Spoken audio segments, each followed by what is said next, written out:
And the next segment was Sasha Banks and Kairi Sane. Kairi Sane also returned on this show. Yeah, so Meltzer had reported that she was set to be on this show, but there was some confusion because WWE posted up a graphic to advertise the Championship Monday match between Bayley and Asuka, with Banks and Kairi Sane in their respective corners. And then, like a couple of hours later, just posted up a different tweet with the same graphic, just minus Kairi Sane. So that added some confusion. Sean Ross Sapp reported that she was offered an ambassador role over in Japan, which I think tells you everything you need to know about WWE's thoughts on her as an in-ring performer. And then Meltzer saying that she is planning to go back to Japan now that her contract is basically coming to an end. This is something that WWE have known it for a while, hence why I think they were trying to offer the ambassadorship thing, because she's going to be in Japan anyway, going back home to be with her husband. So yeah, it makes sense to kind of offer her that role. But Meltzer did report she was going to be at this set of tapings. And yeah, she made her return here. Full-fledged babyface now. I think she basically turned face when Asuka did. But now this was like, she was 100% the babyface in here. But she's not had, like, the last 6 months have not been great for Kairi Sane. Like the TLC match with Flair and Lynch, where she got really badly concussed in that.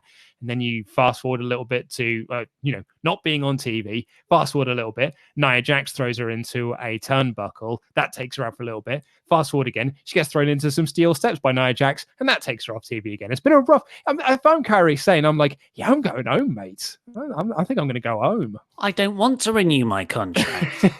Yeah, but that says to me that her being taken off that graphic wasn't an indicator of sort of real world contract stuff. It was, oh no, that was meant to be a surprise graphics department that we didn't tell. 100%. That's your fault now, graphics social media team. Yeah, left hand not knowing what the right hand was doing, because they were playing this up as it was a huge surprise, because Bayley and Banks came down to talk about how that Asuka doesn't have anyone in her corner. She doesn't really have a friend. I thought, maybe it'll be Io to play off the NXT thing that they had done on Wednesday. But no, she brought out Kairi Sane. And that led to Kairi Sane versus Sasha Banks, who had a decent little match with Bayley running in for the DQ, which I was, do you know what? Like that DQ finish, I didn't mind, because I knew the main event wasn't going to be a DQ.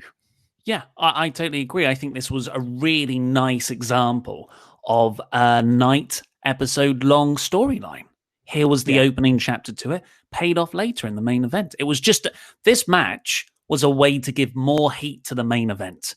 Totally. And that's totally fine. Also, Kairi, I know it was not a long match, but it was still pretty decent to watch. I thought Kairi's just an incredible babyface. And Bayley and sort of enhancing Banks are really good heels. Yeah, they're such good heels. But yeah, you're right. Sane's an incredible talent. Really, really great. Everyone's been saying that since she joined the company for the Mae Young Classic. It's frustrating that the main roster never really gave her the opportunity to be that good.